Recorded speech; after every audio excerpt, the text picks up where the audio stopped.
نبی اکرم صلی اللہ علیہ وسلم کے زمانے میں 2 عورتوں نے روزہ رکھا۔ روزے میں اس شدت سے بھوک لگی کہ ناقابل برداشت بن گئی، ہلاکت کے قریب پہنچ گئی۔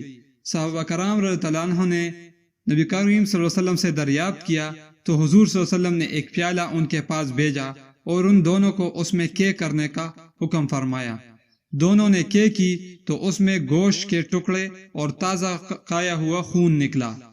لوگوں کو حیرت ہوئی تو حضور صلی اللہ علیہ وسلم نے ارشاد فرمایا کہ انہوں نے اللہ تعالیٰ کے حلال روزی سے تو روزہ رکھا اور حرام چیزوں کو کھایا، کہ دونوں عورتوں لوگوں کی غیبت کرتی تھی۔ غیبت کرنے کی وجہ سے روزہ بہت زیادہ معلوم ہوتا ہے، حتیٰ کہ وہ دونوں عورتیں روزے کی وجہ سے مرنے کے قریب ہو گئی۔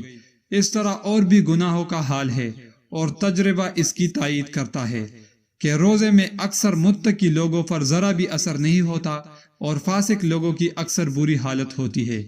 اس لیے اگر یہ چاہے کہ روزہ نہ لگے تب بھی اس کی بہتر صورت یہ ہے کہ گناہوں سے اس حالت میں احتراز کرے، بالخصوص غیبت سے، جس کو لوگوں نے روزہ کاٹنے کا مشغلہ تجویز کر رکھا ہے۔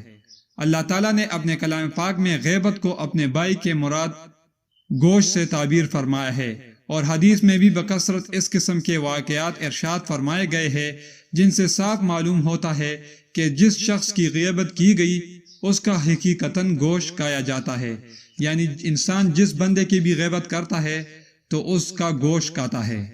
دوستو، ہمیں تو معلوم ہے کہ رمضان کے بہت زیادہ فضائل ہے اور بہت زیادہ ثواب اور اجر ملتا ہے، لیکن اس کے برعکس ہمیں گناہوں سے بھی اپنے آپ کو بچانا چاہیے، کیونکہ گناہوں میں بھی اضافہ ہوتا ہے۔ جس طرح ایک نیکی کا ثواب کافی گنا زیادہ ملتا ہے، اسی طرح ایک گناہ کا صلہ بھی آپ کو اس حساب سے زیادہ ملے گا۔